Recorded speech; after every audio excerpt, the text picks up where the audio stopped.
শিরোনাম: কুপওয়ারার মাচিল সেক্টরে সন্ত্রাসী হামলায় সেনা নিহত, 4 জন আহত। আজকের প্রধান খবর: শনিবার সকালে কুপওয়ারার মাচিল সেক্টরের লাইন অব কন্ট্রোল ল এর বনাঞ্চলে সন্ত্রাসী হামলায় একজন সেনা নিহত এবং 4 জন আহত হয়েছেন। কর্মকর্তারা জানিয়েছেন, গুলির আদান প্রদানে একজন সন্ত্রাসীও নিহত হয়েছে। বিস্তারিত জানাচ্ছেন আমাদের সংবাদদাতা। ঘটনার সূত্রপাত হয় সকালে, যখন মাচিল সেক্টরের কুমকারি পোস্টের কাছে সেনাবাহিনীর একটি টহলদার দল সন্ত্রাসীদের আক্রমণের মুখে পড়ে। সন্ত্রাসীরা আচমকাই গুলি চালায়, যার ফলে সেনাবাহিনী দ্রুত পাল্টা আক্রমণ শুরু করে। শুরু হয় তীব্র গুলির আদান প্রদান। প্রথম 2.5 মিনিটের মধ্যেই সংঘর্ষ এতটাই তীব্র হয়ে ওঠে যে একজন সৈনিক গুরুতরভাবে আহত হন। এরপর আরও 4 জন সৈনিক আহত হন, যার মধ্যে 2 জনের অবস্থা ছিল আশঙ্কাজনক।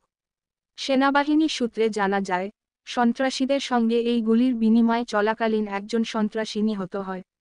সংঘর্ষের প্রথম পর্যায়ে 5 জন সেনা আহত হওয়ার খবর পাওয়া যায়। পরে কর্মকর্তারা নিশ্চিত করেন যে আহতদের মধ্যে একজন সেনা তার আঘাতে মারা গেছেন। বাকিদের স্থানীয় হাসপাতালে চিকিৎসা দেওয়া হচ্ছে। সেনাবাহিনী এই হামলার পরিপ্রেক্ষিতে এলাকায় আরও টহল এবং নিরাপত্তা বাড়িয়েছে।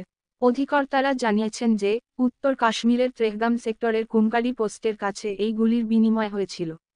পরিস্থিতি এখন নিয়ন্ত্রণে রয়েছে, তবে সেনাবাহিনী সর্বদা সতর্ক রয়েছে এবং এলাকায় সন্ত্রাসীদের উপস্থিতি মোকাবিলায় প্রস্তুত। এই ঘটনা আবারও প্রমাণ করে যে সীমান্ত অঞ্চলে সন্ত্রাসীদের কার্যকলাপ এখনও সক্রিয়।